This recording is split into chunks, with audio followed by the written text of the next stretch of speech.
Welcome to the Real Estate Espresso Podcast, your morning shot of what's new in the world of real estate investing. I'm your host, Victor Manesh. Today's another AMA episode. That is, Ask Me Anything. I love to answer your questions, and if you have a question you think is going to be of broad interest, send it in. I'll answer it live on the air. Send your questions to victor@victorjm.com. That's victor@victorjm.com. Now, Tom writes, "Hi, Victor. Your podcast is fantastic.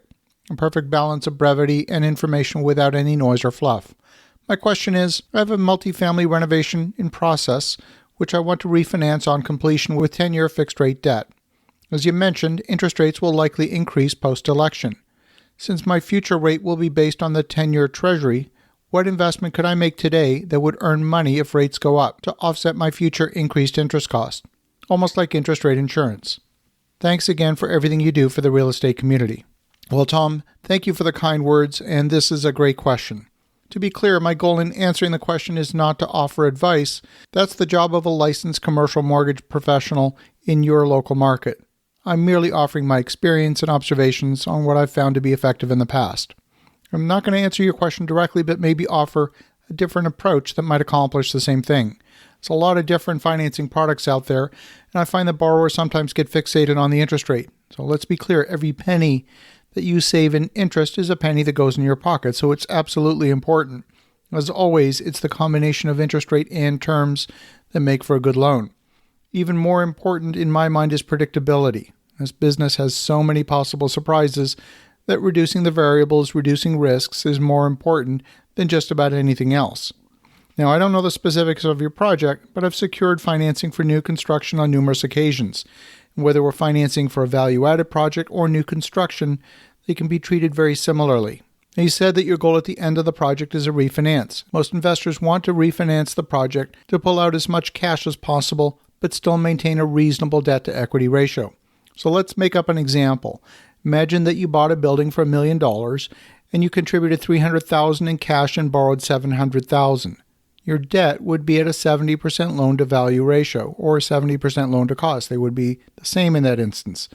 You might spend a further $400,000 in improvements, but after improvements, your building might be worth, say, $2 million in our example. You might be looking to refinance that project at the same 70% loan-to-value, which would give you loan proceeds of $1.4 million. And at that point, you can repay the initial loan of $700,000 and the combined equity of your initial $300,000 plus the $400,000 of improvements. And you replace all of that with a new loan for $1.4 million, maintaining that 30% equity ratio, except in this case you have no cash tied up on the equity side. That would be your classic infinite return that most investors are after. So the question is, how do you get from the start of the project to that stabilized asset with that refinance? My preferred method is to work with a local bank who has an understanding of the local market. You can get an audience with the decision makers who have a seat at the loan committee. You can get them comfortable both with your team and your project. And you're looking for a very specific loan product. Not every bank has it. You're looking for a purchase plus improvements loan. The value of the project would be based on two appraisals. The first is the as-is appraisal and then the as-built appraisal. The as-built appraisal establishes the value of the finished product. The bank is also likely to offer a loan with two thresholds. It might be written as the lower of 80% loan to cost or perhaps 70% loan to value. So let's go back to our example of that $1 million property with $400,000 of improvements. If you were to apply that kind of a loan to this project where your total cost is $1.4 million, that's the initial $1 million plus the $400,000 of improvements, then they would lend 80% of that amount or $1.12 million. The loan would be approved based on today's interest rates, but would be divided into two phases. There would be a construction phase that might be, say, 12 to 18 months, followed by a permanent financing phase. During construction, 100% of the equity and the loan is placed in escrow with the bank who will advance funds for the construction and draws. The construction phase is typically an interest-only phase where the interest rate is either variable or fixed depending on what you negotiate for that entire 12 to 18-month period. And then on hitting your leasing threshold that you've agreed with the bank, the loan will convert to permanent financing and your payment will be the principal and interest payment that you would have over the full amortization period of the loan. So far, so good. But you've got a problem now. You've got a good loan at a good interest rate And for a decent term, it might be 7 to 10 years, whatever you can negotiate. But if you refinance that loan, you're going to be paying a hefty prepayment penalty.